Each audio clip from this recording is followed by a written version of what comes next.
The Fast and Furious franchise has gone completely off the rails, but Fast and Furious 11 might finally be the movie that brings it back to its roots. Hard to believe this series once focused on street races and high-stakes heists, considering the last few films had cars launching into space and parachuting out of planes. Fast X was just as over the top as ever, carried by Jason Momoa's wild, scene-stealing performance. But with Fast 11 being billed as the final chapter, the big question is whether it'll keep piling on the insanity or dial things back for one last ride.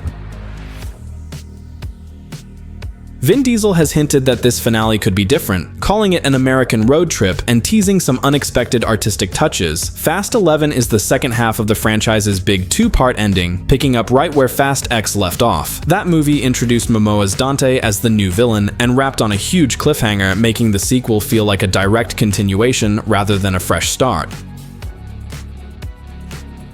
And where we left off, the family is in absolute shambles. Dom and his son are fighting to survive a dam explosion set off by Dante. Roman, Han, and Ramsey's plane was literally shot out of the sky. Letty and Cypher somehow ended up stranded in Antarctica, where they stumble across Giselle, back from the dead after supposedly dying in Fast 6. To top it off, Dwayne Johnson's Hobbs returned in a post-credit stinger, despite his very real-life feud with Diesel. The crew is scattered across the globe, and the road ahead is about finding their way back to each other.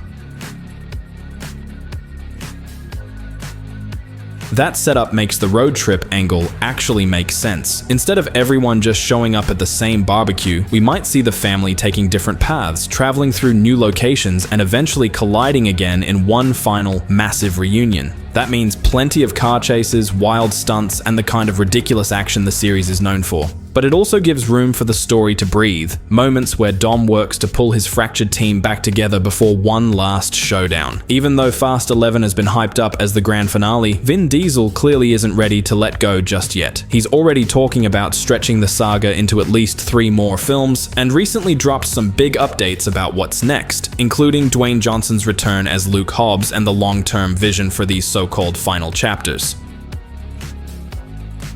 Right after Fast X hit theaters, Universal confirmed its sequel was already in the works. Technically, it's called Fast X Part 2, but let's be real, everyone's just calling it Fast 11. At the same time, a Hobbs Shaw sequel was also announced, though that project seems to be stuck in development limbo for now. On top of that, there are rumblings about yet another unannounced spin-off floating around. So while Diesel keeps saying the end is near, the actual number of Fast and Furious movies we'll get is still anyone's guess. The franchise has come a long way from midnight drag races to launching muscle cars into orbit. Originally, Fast 11 was supposed to close the book on the main saga, but Diesel has since teased that the finale might actually take 3 movies to tell. The problem is that Fast X didn't exactly crush it at the box office, earning $700 million worldwide against a massive $340 million budget. Even so, Universal still sees the brand as one of its crown jewels, keeping it alive through sequels, spin-offs, and side stories. For now, we know Fast 11 and Hobbs Shaw 2 are both happening, but that's just the baseline. Diesel says the producers want to end things with 11, while Universal's parent company Comcast is reportedly pushing hard for a Fast 12. If that happens, expect the budgets to shrink, since the studio will want to maximize profits after the last 2 films underperformed. Diesel has also been clear that he wants time to explore the emotional reconciliation between Dom and Hobbs.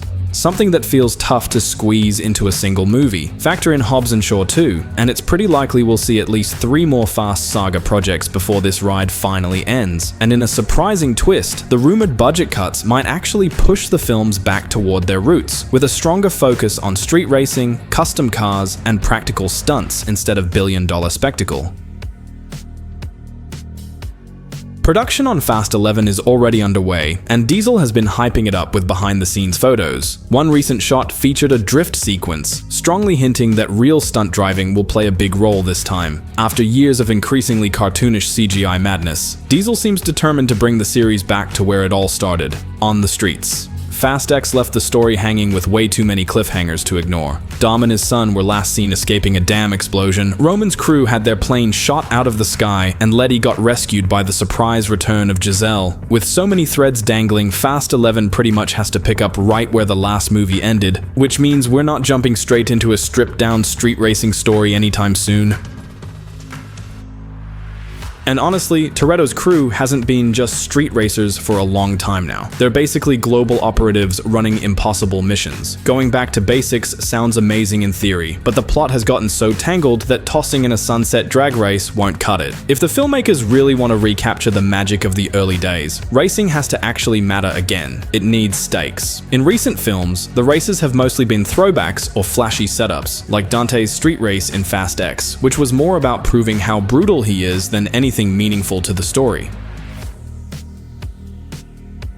That's why the perfect final showdown between Dom and Dante shouldn't just be another CGI heavy explosion fest. It should be a race. Imagine the stakes being life or death, not just for Dom, but for his entire team. That would bring back the intensity, the adrenaline, and the emotional punch of the early films, while still feeling like a proper big screen finale. And on the subject of nostalgia, Devon Aoki, who played Suki in 2 Fast 2 Furious, was recently spotted on set. If she's really back, that could mean more old school faces are returning, another sign that Fast 11 is steering back toward its racing roots.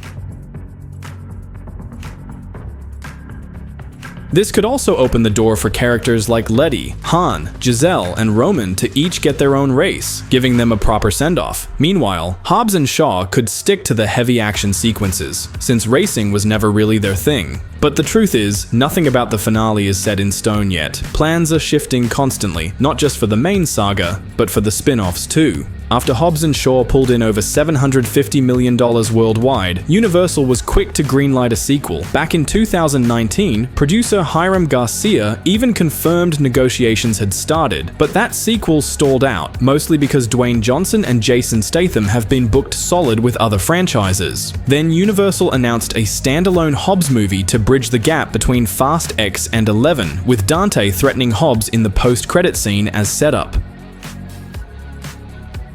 But with Fast 11 already deep into production, that solo film probably won't happen. It would just complicate the timeline even more. Instead, the studio shifted gears back to Hobbs and Shaw 2, making sure it wouldn't clash with the main storyline. Garcia confirmed the pivot, but admitted progress has been slow. Dwayne Johnson has already shared his vision for the Hobbs and Shaw sequel, calling it the definitive Hobbs story, something that would step away from the typical Fast and Furious formula. He even compared it to the emotional weight of Logan, teasing that this could be Hobbs's final mission. Whether that means Hobbs goes out in a blaze of glory or simply retires is still up in the air.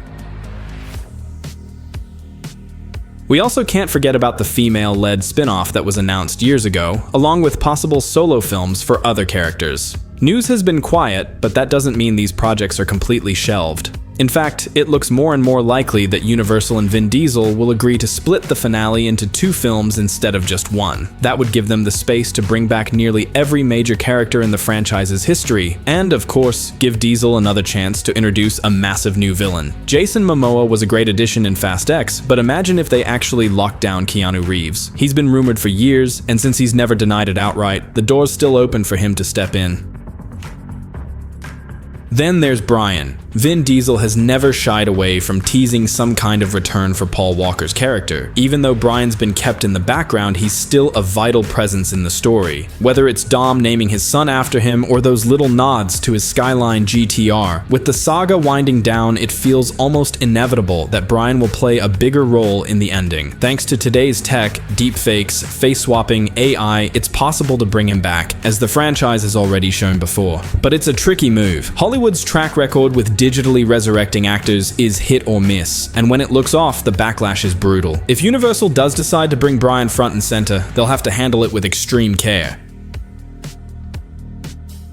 Regardless, Fast and Furious remains one of the most successful and longest-running franchises out there. And with the kind of box office muscle it still flexes, there's no way Universal or the cast will just walk away. If the next few films keep pulling in solid numbers, don't be shocked if the saga keeps expanding. At this rate, Fast and Furious might even outlast Avatar in sheer staying power.